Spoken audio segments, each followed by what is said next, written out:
করে দিচ্ছি।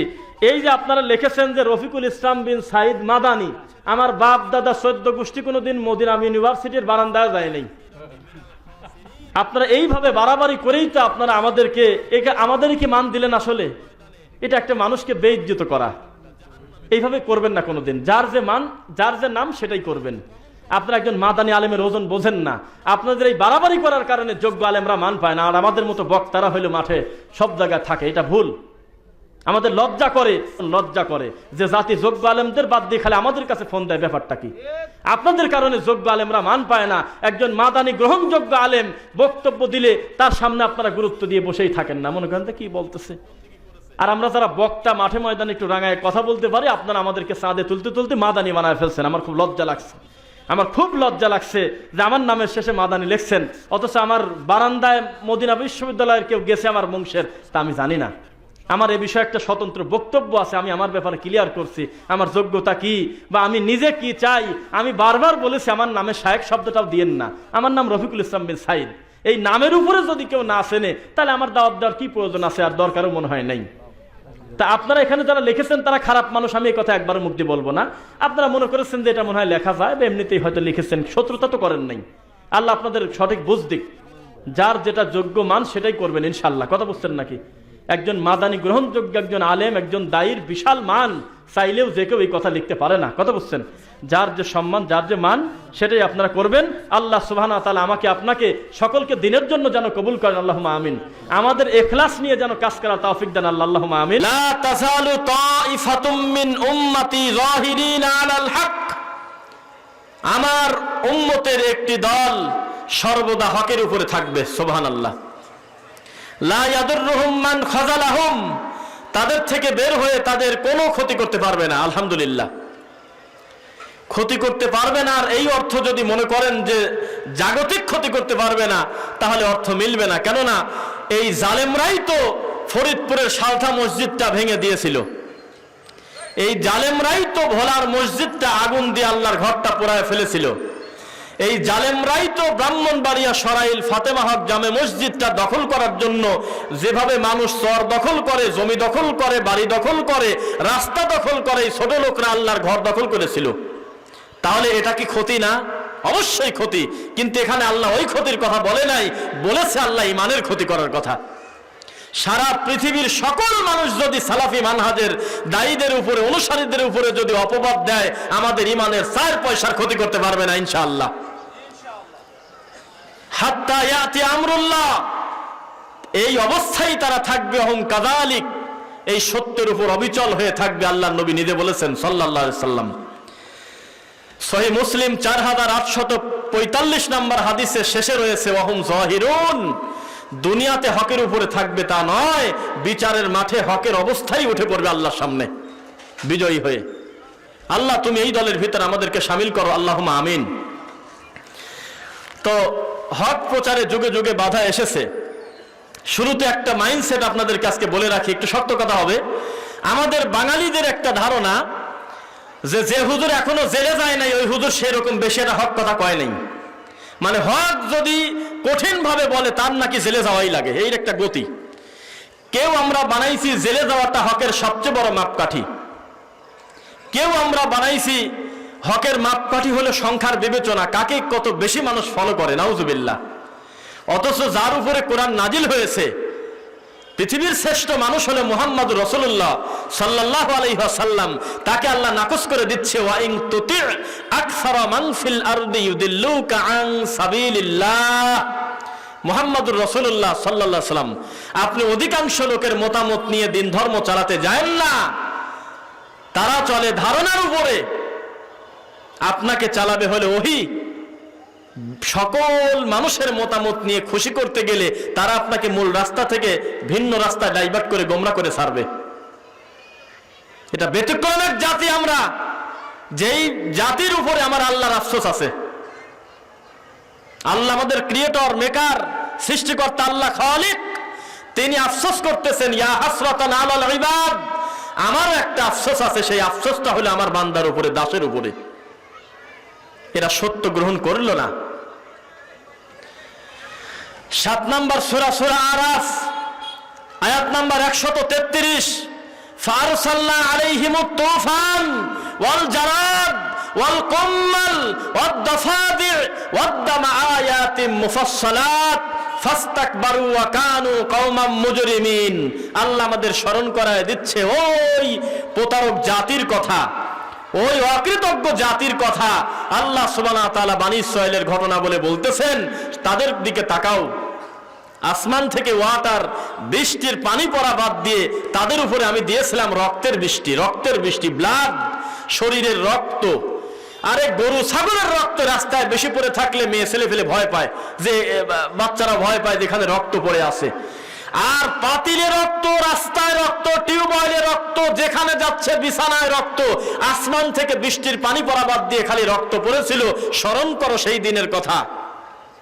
কিছুদিন পরে রক্তের বৃষ্টি বন্ধ হয়ে গেল। তখন বৃষ্টি শুরু হলো পঙ্গপালের। পঙ্গপাল চেনেন? ফড়িং পঙ্গপাল আসমান থেকে ঝাঁকে ঝাঁকে পঙ্গপাল পরে। বেহায়া জাতি, অকৃতজ্ঞ জাতি, তবু আমি আল্লাহকে মেনে নিল না। এরপরে পঙ্গপাল নাই, ওয়াটার নাই, ব্লাড নাই, রক্ত নাই, এখন পড়তেছে হলো ব্যাঙের বৃষ্টি। ব্যাঙ, এত বড় প্যান্ডেল, এত বড় মাহফিলে মাত্র 2টা ব্যাঙ ছেড়ে দিলে কে কার ঘাড়ের উপরে লাফ দেয় অস্থির। সেখানে আসমান থেকে বৃষ্টি যদি পড়ে, ব্যাঙের পরিস্থিতি কত খারাপ আপনি বলেন। এই অকৃতজ্ঞ জাতি তবুও তার রবকে সিজদা দিল না, তবুও শিরিক করেই কবরে গেল। আল্লাহর আফসোস। ব্যাঙের বৃষ্টি বন্ধ হলো, রক্তের বৃষ্টি বন্ধ হলো, পঙ্গপালের বৃষ্টি বন্ধ হলো, মাথার উকুনের বৃষ্টি পড়তেছে। উকুন, এখন আর পানিও পড়ে না, রক্তও নাই, ব্যাঙও নাই, ব্লাডও নাই, খালি উকুন। একটা মেয়ের মাথা থেকে যদি দাদি নানি যদি 10টা উকুন পায়, তো কত গালি দেয় যে তুই গোসল করিস না, তুই নোংরা, তোর মাথা ভরা খালি উকুন। সেখানে আসমান থেকে যদি খালি বৃষ্টি পড়ে উকুনের, পরিস্থিতি কত খারাপ আপনারা বলেন একবার। অকৃতজ্ঞ জাতি আল্লাহকে মানল না। আল্লাহ সুবহানাহু ওয়া তাআলা বলতেছে ফাস্তাকবারু ওয়া কানু কওমান মুজরিমিন। এই অহংকারের জাত অহংকারই থেকে গেল। অপরাধী সম্প্রদায় হেদায়েত আর পেল না। পরিস্থিতি কত জটিল হলে আল্লাহ কি পরিমাণ লানত করলে তাদের উপরে আসমান থেকে রক্তের বৃষ্টি দিতে পারে, ব্যাঙের বৃষ্টি দিতে পারে, উকুনের বৃষ্টি দিতে পারে, তবুও তাদের কি বুঝ ফিরেছে বলেন? ফেরে নাই। কেন? হেদায়েত আসে উপর থেকে, আল্লাহর কাছ থেকে। কোন মানুষ যদি মানুষকে হেদায়েত দিতে পারত, সবচেয়ে বেশি হেদায়েতের হকদার হতো আমাদের নবী মুহাম্মদুর রাসূলুল্লাহ সাল্লাল্লাহু আলাইহি ওয়াসাল্লাম। চাচাকে টিকাতে পারতেছে না। ইন্নাকা লা তাহদি মান আহবাবতা ওয়ালাকিন্নাল্লাহা ইয়াহদি মান ইয়াশা। মুহাম্মদুর রাসূলুল্লাহ সাল্লাল্লাহু আলাইহি ওয়াসাল্লাম, ইন্নাকা আলা খুলুকিন আযীম, আপনি কথা ঠিক। ওয়া মা আরসালনাকা ইল্লা রাহমাতাল লিল আলামিন, এই কথা ঠিক। ইন্নাকা আলা খুলুকিন আযীম, ঠিক। লাকাদ কানা লাকুম ফি রাসূলিল্লাহি উসওয়াতুন হাসানাহ, ঠিক। মা আতাকুমুর রাসূলু ফাখুযু ওয়া মা নাহাকুম আনহু ফান্তাহু, এই কথা ঠিক। আতিউল্লাহ ওয়া আতিউর রাসূল, এই কথা ঠিক। কিন্তু হেদায়েতের চাবি আপনার হাতে নাই, আমার হাতে আছে। আপনি যাকে পছন্দ করেন তাকে হেদায়েত দিতে পারবেন না। এটা জটিল জিনিস। এটা আসবে শুধুমাত্র একমাত্র আমি আল্লাহর পক্ষ থেকে। সুবহানাল্লাহ। চাচা কি হেদায়েত পেয়েছে? আবু তালেব হেদায়েত পেয়েছে নাকি? নিজের আব্বা মায়ের কবরের কাছে গিয়ে একটু ক্ষমা প্রার্থনা করতে চাইলেন আমাদের নবী মুহাম্মদ রাসূলুল্লাহ সাল্লাল্লাহু আলাইহি ওয়াসাল্লাম। অনুমতি কি পাইছে বলেন একবার?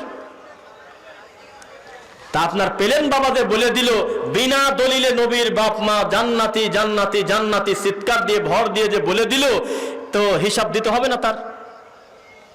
মানে নিজের কথাতেই ধরা পড়ে যাচ্ছে, বলতেছে বিনা দলিলে জান্নাতি। অথচ আপনারা জানেন ইসলাম চলেই হলো দলিলের উপরে। সুবহানাল্লাহ। তাহলে তার কথাতেই সে ধরা। এবার আসেন, আল্লাহ সুবহানাহু ওয়া তাআলা আমাদেরকে কত সম্মানী করেছেন। মুহাম্মদ রাসূলুল্লাহ সাল্লাল্লাহু আলাইহি ওয়াসাল্লামের উম্মত করেছেন, আলহামদুলিল্লাহ। এত কিছু পাওয়ার পরেও যেই নবী মুহাম্মদ রাসূলুল্লাহ সাল্লাল্লাহু আলাইহি ওয়াসাল্লাম সূরা মায়েদাতে আল্লাহ তাআলা তার মাধ্যমে বলে দিচ্ছেন, আপনি বলে দেন আল ইয়াউমা আকমালতু লাকুম দীনাকুম ওয়া আতমামতু আলাইকুম নি'মাতি ওয়া রাদিতু লাকুমুল ইসলাম দীনা। দিনটা আজকে পরিপূর্ণ করে দিলাম, কামিল হয়ে গেছে। এই দিনে কিয়ামত পর্যন্ত কোনো একটা সরিষা দেওয়া যাবে না, আবার কোনো কিছু বের করাও যাবে না। এটা একটা আলটিমেট প্যাকেজ। সুবহানাল্লাহ।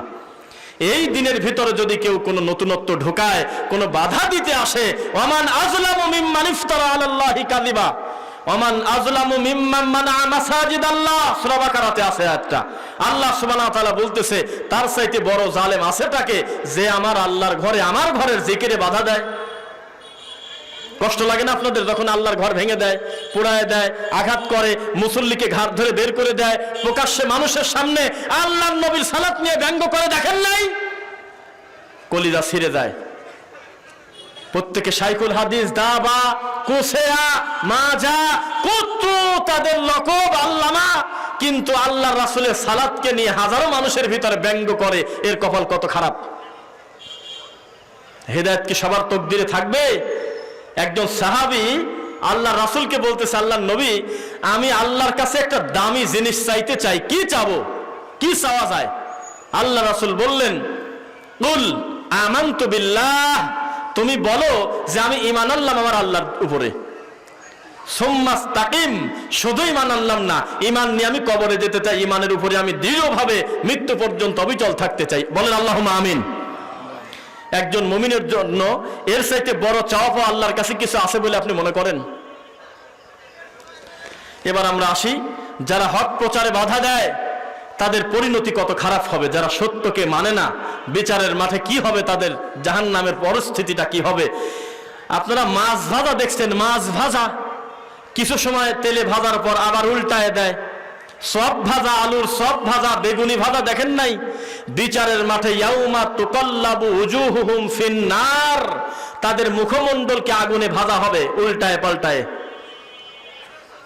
ইয়াকুলুনা, তারা বলবে, ইয়া লাইতানা আতা'নাল্লাহ ওয়া আতা'নার রাসূলা, হায় হায় হায় আফসোস, সেদিন যদি আমি আল্লাহকে মানতাম, আমি আল্লাহর রাসূলকে মানতাম সাল্লাল্লাহু আলাইহি ওয়াসাল্লাম। এরা কারা? তারা এরাই যারা আমলের সাথে শিরিক করে, কুফরি করে, আল্লাহর রাসূলকে মানে না। আল্লাহকে বললেও যে কুল হুয়াল্লাহু আহাদ, আল্লাহকে বললেও যে ইয়্যাকা না'বুদু ওয়া ইয়্যাকা নাস্তাঈন, কিন্তু আমলের ভিতরে শিরিক আর কুফর করে। ইসলাম বড় সেনসিটিভ ব্যাপার, জটিল ব্যাপার। আল্লাহর নবী মুহাম্মদ রাসূলুল্লাহ সাল্লাল্লাহু আলাইহি ওয়াসাল্লাম তার উম্মতকে হাউজে কাউসারের পানি খাওয়াবে, রেডি হয়ে বসে আছে।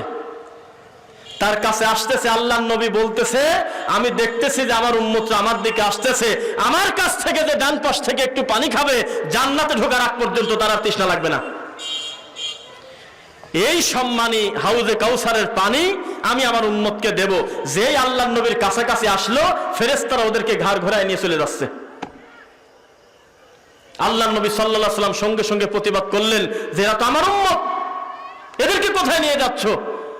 তখন তারা বলল যে আপনার উম্মত, এই কথা অস্বীকার করতেছি না, কিন্তু আপনি মৃত্যুবরণ করার পরে আপনার দিনটা পরিবর্তন করে ফেলছে, সুন্নাতটা বেদাত বানায় ফেলছে, তাওহীদটা শিরক বানায় ফেলছে। তখন আল্লাহর নবী আর একটা কথা বলে নাই। ফেরেশতারা যখন নিয়ে যাচ্ছে ঘাড় ঘুরে, আল্লাহর নবী পৃথিবীর সবচাইতে বেশি ভালো জানে যে এই কাজটা আল্লাহর অনুমতি ছাড়া ফেরেশতারা করতেছে না। ফেরেশতারা নিজের ইচ্ছামতো এদেরকে ঘোরায় নিয়ে যাচ্ছে না, কারণ আছে, তাই তো ঘাটটা ঘোরায় নিয়ে গেল। এরপরেও আল্লাহর নবী বলল যে দাঁড়াও, এরা তো আমার উম্মত। তার মানে নবীদের কলিজা চাচ্ছে যে আমার উম্মত সহ আমি জান্নাতে যাই। কি অপরাধ করছে আগে শুনি। যখন প্রশ্ন আসছে আল্লাহর দ্বীনের ব্যাপারে, তখন আল্লাহর নবী একটা কথা না বলে, এত দয়ার নবী, সঙ্গে সঙ্গে বলতেছে সক্কাল লিমান গায়্যারা বাদি, সর, তাড়াতাড়ি আমার সামনে থেকে সরো। এত মায়া, এত মহাব্বত যার উপরে, পানি খাওয়াবে, আসলেই কাছে আলী পানি দিবে, হাউজে কাউসারের পানি। যেই শুনছে দ্বীনের ব্যাপারে কথা আসছে, সঙ্গে সঙ্গে আল্লাহর নবী বলল তাড়াতাড়ি সরো, তাড়াতাড়ি সরো। তো আমার উম্মতি না, ওর সাথে আমার কিসের কথা? তাহলে কথা যদি দিন নিয়ে আসে, সেখানে বাপের সাথেও আপোষ নাই। কথা যদি আল্লাহর দিন হয়, তাহলে এখানে 4 পয়সার আপোষ নাই, একমাত্র আল্লাহর কথা এবং তার রাসূলের কথা ছাড়া কোনো মানুষের কথার দাম নাই। পৃথিবীর মানুষ যদি মানুষের কষ্ট দেয়, তাহলে ওই মানুষ ক্ষমা করে দিলে কথা শেষ। কিন্তু আল্লাহর দিন নিয়ে যদি কেউ ইয়ারকি ঠাট্টা করে, ফালাইসা মিন্নি, আল্লাহ রাসূল বলতেছে সে আমার উম্মতি না। পরিস্থিতি খুব খারাপ। আপনারা দেখেছেন, যারা আল্লাহর নবীর সুন্নাত নিয়ে মাত্র কয়েকদিন আগে জালসার মাহফিলে ব্যঙ্গ করেছে, আল্লাহর কসম একজন সুখে নাই, প্রত্যেকটার কপালে শনি, বিশাল বড় লানতের বোঝা নিয়ে তারা দুনিয়াতে ঘুরতেছে। এটার নাম হলো সুন্নাতের উপরে আঘাত, আল্লাহর দ্বীন নিয়ে কটাক্ষ করার শাস্তি। কেউ ছাড় পাবে না। ইতিপূর্বে কাউকে ছাড়া হয় নাই। আল্লাহর দিন ধর্ম নিয়ে যারা ইয়ারকে ঠাট্টা করেছে তাদেরকে আল্লাহ কোনোদিনও ছেড়ে দেয় নাই। ছেড়েকে দিয়েছে মনে করেন? কখনো ছেড়ে দেবে না। আপনারা এলোমেলো বসেছেন, যারা পরে আসতেছেন আগে এসেছেন, দেখতে একটু কেমন দেখা যাচ্ছে, আপনারা একটু সিরিয়াল করে বসবেন যাতে আমাদের ভাইয়েরা সেভাবে সুন্দরভাবে বসতে পারে। দেখি একটু শব্দ কেমন হয় আপনাদের। লিল্লাহি তাকবীর। এটা সামনে বসলে পিছনে বসা আমাদের একটু সুবিধা হবে। আচ্ছা, আমরা অল্প সময়ের ভিতরে আমরা কিছু সিরিয়ালে কিছু বিষয় ভিত্তিক আমরা আলোচনা করার চেষ্টা করব। গীবত করা ভালো কাম না মন্দ কাম বলেন? কিন্তু এই কথাটা শুধু ঢালাও ভাবে বলে চুপ করে থাকলে আপনার পূর্ণ অর্থ বোঝেন নাই। কিছু কিছু সময় গীবত করা আবার ফরজ হয়ে দাঁড়ায়। দেখবেন কিভাবে, যখন আল্লাহর দিন ধর্ম নিয়ে মানুষকে ফাঁকি দেয়, কেউ ধর্ম বিদ্বেষী করে, ইসলাম নিয়ে কটূক্তি করে হাজারো মানুষকে জাহান্নামের রাস্তায় নিয়ে যায়, তখন আলেমদের উচিত হবে সতর্ক বার্তা মানুষের কাছে তার নাম ধরে প্রকাশ করে তার থেকে জাতিকে ফেরানো।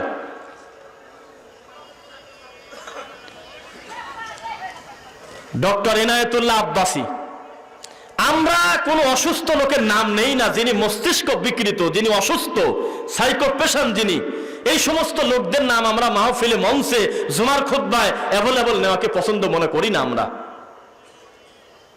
কিন্তু আজকে নিচ্ছি। দাড়ি আছে না আপনার মুখে? দাড়ি, যে দাড়ি নাই যার মুখে, সেও তো দাড়ি যার আছে তাকে নিয়ে কটাক্ষ করে না। কারণ দাড়ি নাই ঠিক আছে, কিন্তু লোকটা এটাকে নেকির কাজ মনে করে না, মনে করে যে না আমারও রাখা উচিত ছিল, আমি রাখি নাই, গুনাহকে গুনাহ মনে করে এই কাজটা করছে। আল্লাহ তাদেরকে রাখার তৌফিক দাও, আল্লাহুম্মা আমিন। কিন্তু এ কত বড় জালেম, এ কত বড় অসভ্য, হাজারো জনতার সামনে বলতেছে যে আমরা নাকি ইহুদিদের মতো দাড়ি রাখি। যারা দাড়ি কাটে না, কেসি লাগায় না, দাড়ি একেবারে তার নিজের গতিতে ছেড়ে দেয়, তারা বলে ইহুদিকে অনুসরণ করে। এটা কি দাড়িকে কটাক্ষ করা হইল না? কথা বলতেছেন না কেন? এটা কি দাড়িকে নিয়ে কটাক্ষ নয়? যুগের এর চাইতে বড় মিথ্যা অপবাদ আর কি হতে পারে যে সালাফি মানহাজের আলেমগণ কোরআন হাদিস থেকে ওয়াজ করে না? এর চেয়ে বড় মিথ্যা অপবাদ আছেটা কি? তাদের বিপরীতে আল্লাহর এই মাটির উপরে কিচ্ছা কাহিনী বাদ দিলে তো ওয়াজই নাই, অথচ তাদেরকে খোলা মাঠে এইভাবে অপবাদ দেওয়া হচ্ছে। আল্লাহ রাসূল বলে দাড়ি ডান থেকে বাম থেকে এইভাবে কাটি কাটি দিত। বোঝা যাচ্ছে না মনে হয়? তাহলে এটাকে সুন্নাতকে ব্যঙ্গ করা না? মাঝে মাঝে আমি বলি যে নরেন্দ্র মোদীর চাইতে ইনায়েতুল্লাহ আব্বাসী খারাপ মানুষ বেশি। কথা বোঝা যাচ্ছে না মনে হয়? পৃথিবীর কোন মুসলমান নরেন্দ্র মোদীর কাছে ফতোয়া নেবে এই আশায় বসে নাই, যত বড় প্রধানমন্ত্রী হোক। সারা দিন যদিও ফতোয়া দেয়, বক্তব্য দেয়, কোন মুসলমান তার ফতোয়া অনুযায়ী আমল করবে না, কারণ তারা সিদ্ধান্ত নেছেই যে ও তো মুসলমানই না, ও তো আমার ইসলাম সম্পর্কে জানে না, ও আমাকে কি বোঝাবে। যতই মন্দ লোক হোক, ইসলামের দায়িত্ব লোকটা নিবে না, ও জানেই না দিন ধর্ম, কাউকে ধোকা দিতে পারবে না, আগেই ধরা খেয়ে যাবে। কিন্তু ইনায়েতুল্লাহ আব্বাসী শত শত হাজার হাজার মানুষকে জাহান্নামী বানাতে কোনো বিষয় না, কারণ এ দেশ একটা ব্যতিক্রম দেশ, যে দেশে ল্যাংটা মানুষের পিছনেও লোক ছোটে, গায়ে কাপড়ই নাই, তার ভিতরও জিনিস আছে, খুঁজে পায় এই বাঙালি। কেউ খুঁজে পায় না এই উপমহাদেশ, ভারত, বাংলাদেশ, পাকিস্তান খুঁজে পায়। ইন্না আতানা সাদাতানা ওয়া কুবারানা ফাদাল্লুনা সাবিলা।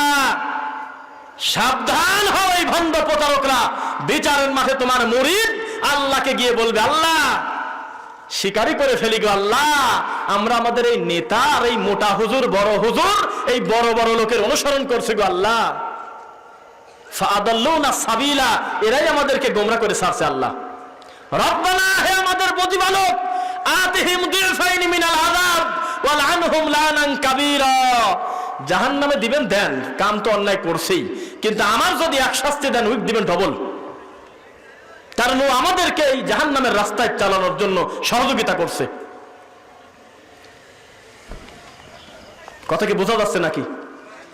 এ দেশে কোন ইহুদি খ্রিস্টানের ক্ষমতা নাই কোন মুসলমানকে এত বেশি ইমানহারা করানো, পাগড়ি মাথায় দিয়ে, সবুজ টুপি মাথায় দিয়ে, বড় জুব্বা গায়ে দিয়ে, মাথার রুমাল ছাড়ি দিয়ে মুরিদ করে মানুষকে যত জাহান্নামে নেওয়া যায়। মিজানুর রহমান আজহারের নাম শোনেন নাই আপনারা? ওই মিজানুর রহমান আজহারির 6 প্যাক বলার কারণে ও তো কাফের অফ ইন্ডাস্ট্রিজ গ্রুপের মালিক। এই আব্বাসি তো কাফের, প্রত্যেকটা লোকের প্রশ্ন দিলেই কাফের, কোনো কথা নাই। তো যখন ওর 6 প্যাক বলার কারণে কাফের বলল, তখন আমাদের ওই সেই ঠান্ডা হুজুররা সবাই বলল যে ও ফিতনাবাজ, ও খুব খারাপ, আব্বাসির ধুয়ে মুছে দিল। কিন্তু যেই কথা আসছে সালাফি মানহাজের বিরুদ্ধে, এখন কোলে করে বসে আছে আব্বাসীকে। ও নাকি শাহরিয়ার কবিরকে পরাজিত করছে, ও নাকি জাফরুল্লাহ চৌধুরীকে পরাজিত করছে। আহা, মুসলমান এইভাবে ইসলাম বোঝে কোনদিন? মধুর সাথেই তো বিষ মিশাবে, স্বচ্ছ পানির ভিতরেই কি বিষ মিশানো যাবে? এটা কেন বুঝেন না?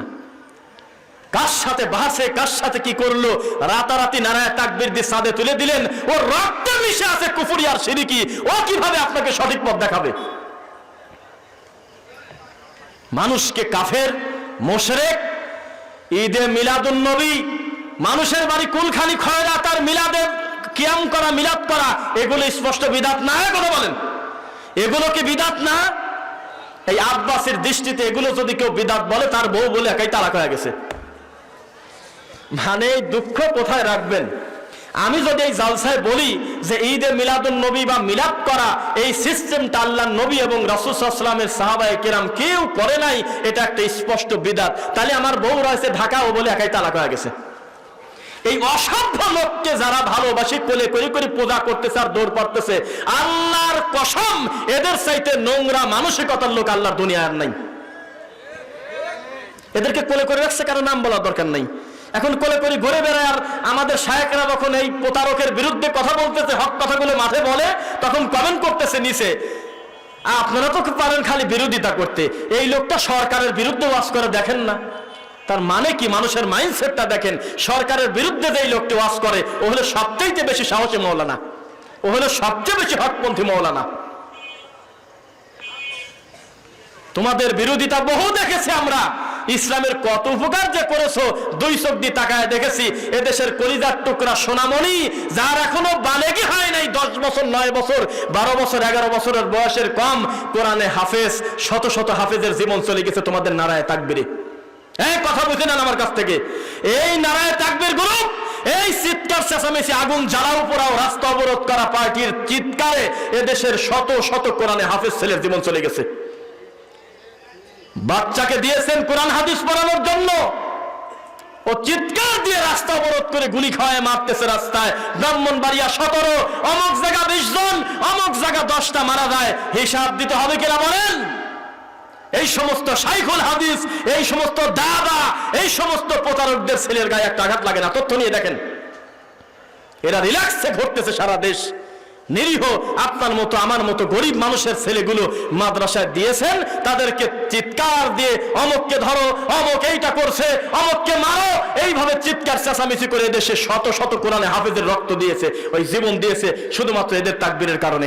আবেগ বাদ দিলে জাতির কি থাকে? কি থাকে বলেন? যে জাতি এখনো পর্যন্ত 90 জন শতকরা তার আল্লাহকে চেনে না, যে দেশের মানুষ 20 বছর পরে লেখাপড়া করার পর তার আকীদা আল্লাহ হলে আমার কলবে ঢুকে গেছে, এই দেশের মানুষকে খেপায় দিচ্ছে হকপন্থী আলেমদের বিরুদ্ধে। নাউজুবিল্লাহি মিন যালিক। জয়নপুর কি আমাদের দেশে না ভারতে? কথা বলতেছেন না কেন? জয়নপুর কি ভারত না আমাদের দেশে? ভারতে পাঠায় দেন। এদেশে আলেমের এত কমতি পড়ে নাই, বর্ডার পার করা ঠাকুর দিয়ে ধর্ম চালাবো আমাদের এই রাজশাহীতে। আমাদের এই বাংলাদেশে দরকার নাই কোন ঠাকুর পূজা, আমরা করব না। এদেশে গ্রহণযোগ্য বহু আলেম দিন ধর্ম যারা তৈরি হয়ে গেছে, আলহামদুলিল্লাহ। কোন বর্ডার পার করা বাবা দিয়ে এই দেশে আর ধর্ম চলবে না। প্রশ্ন করা হলো যে আপনি কোন বংশের লোক? আব্বাসীকে প্রশ্ন করতেছে আপনি কোন বংশের লোক? জবাব দিচ্ছে আমার চেহারা দেখি কি বোঝেন না আমি কোন বংশের লোক? আমার চেহারা, আমার সিরাত, আমার সুরত, আমার ফতোয়াই তো বলে দেয় যে আমি নবীর বংশের লোক। বুক থাপড়ায় থাপড়ায় বলতেছে কত বড় জালেম যে আল্লাহর নবীর 2টা রক্ত আমার শরীরের মধ্যে চলতেছে। একটা হলো আল্লাহর নবীর আপন চাচা আব্বাস রাদিয়াল্লাহু তাআলা আনহুর রক্ত, আর একটা হলো আবু বকরের রক্ত আমার শরীরে। আর সামনে বসে খালি নারায়ণ তাকবীর, খালি ও বাবা কি শোনাইলা বাবা সুবহানাল্লাহ মারি চলে যাচ্ছে। এই প্রতারক জাতিকে কিভাবে আপনি হেদায়েত দিবেন যে সত্যকে বলে হলে ফিতনা আর মিথ্যাকে বলে হলে হক?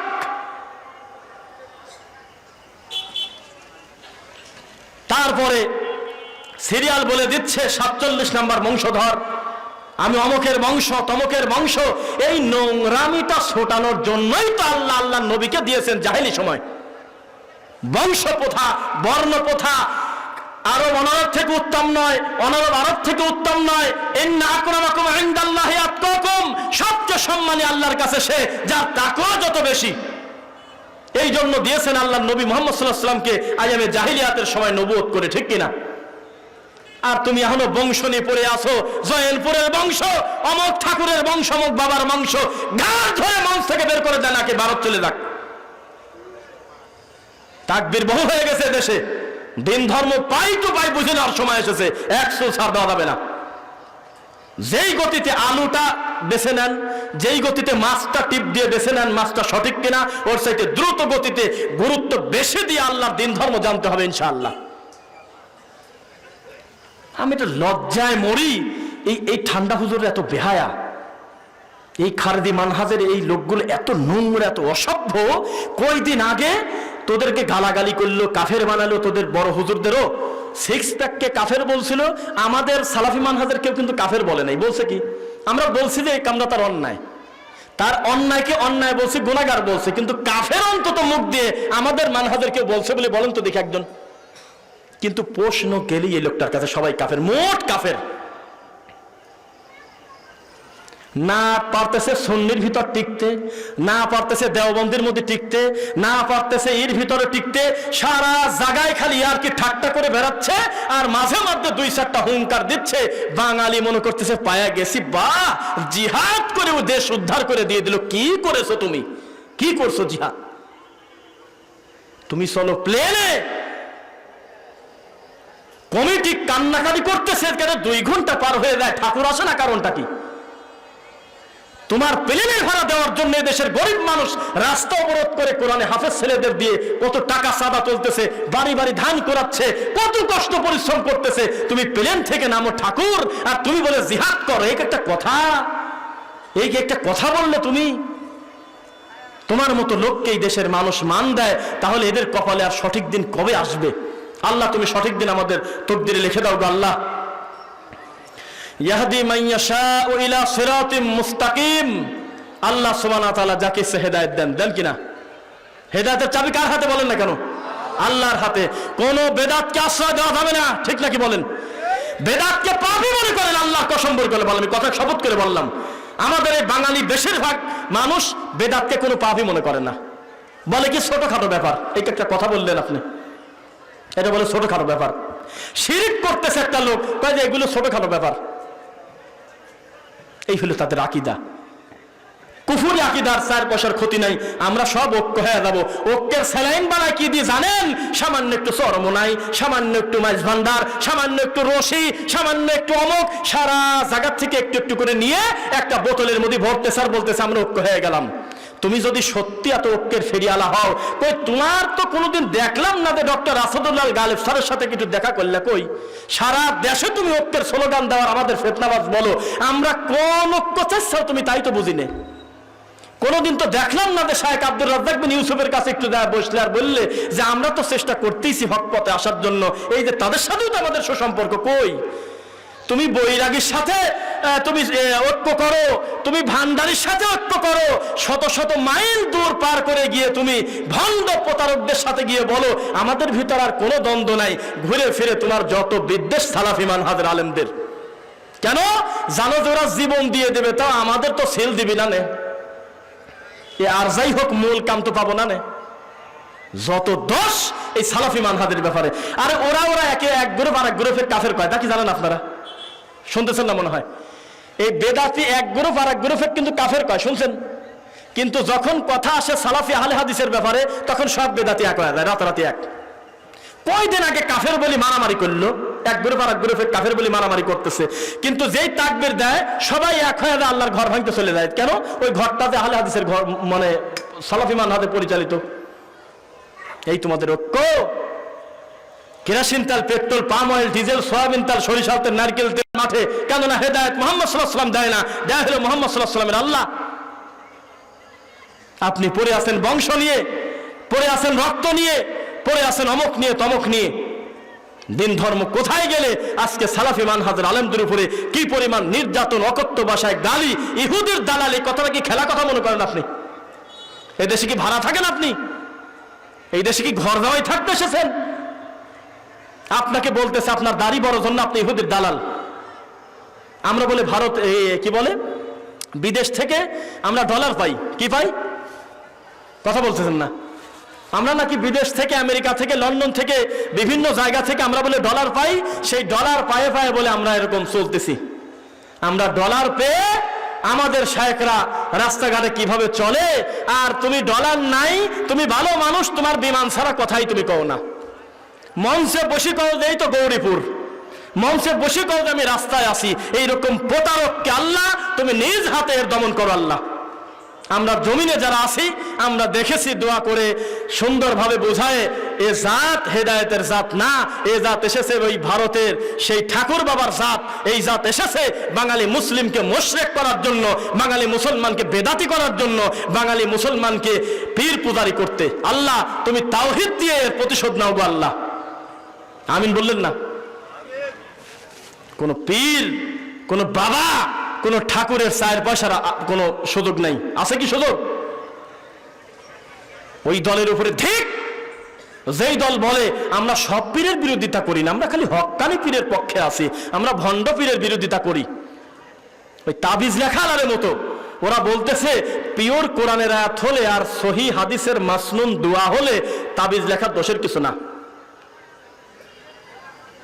তো যে ল্যাংটা যে কাপড়ই পরে না, মানুষের তাবিজ বেঁচে বেড়ায়, যে জীবনে সলাত আদায় করে না, ঈদের জামাত ফেল করে, তাবিজ বেঁচে খায়, এই লোকটার কাছেও গিয়ে যদি আপনি বলেন যে আপনি তো কুফরি কালাম লিখে দেন নাই, ও কি বলবেনি হ্যাঁ আমি কুফরি লিখছি? তাই কোনদিন কেউ কয়? ও তো বলবেনি না না না বাবা আমি কোরআনের আয়াত লিখে দিছি বাবা। এইভাবে তুমি গুনার রাস্তা খুলে দাও। পীরের কোনো 2 ভাগ নাই, আছে কি বলেন? পীরের কোনো 2 ভাগ নাই। একটা হলো ল্যাংটা ভণ্ড, একটা হলো 3 কোয়ার্টার পরা পরা ভণ্ড, একটা হলো গায়ে কাপড় নাই, আর একটা হলো খেটা গায়ে দিয়ে ঘুরতেছে। দুটোই পাগল। কি করবেন করেন এখন। ইসলাম খেলার জিনিস না। ইসলাম নিয়ে, দিন নিয়ে, তাওহীদ নিয়ে, রাসূলের সুন্নাত নিয়ে ইয়ার কি ঠাট্টা আমরা করতে দেব না ইনশাআল্লাহ। ডানে বামে যারা এলোমেলো দাঁড়ায় আছেন একটু বসে পড়লে বেশি সুন্দর দেখা যায়। আপনারা একটু নড়াচড়া করে বসলে ভালো হয়। লিল্লাহি তাকবীর। কি ভোল্টেজ আপনাদের! এই ভোল্টেজ নিয়ে দেশ উদ্ধার করে ফেলবেন।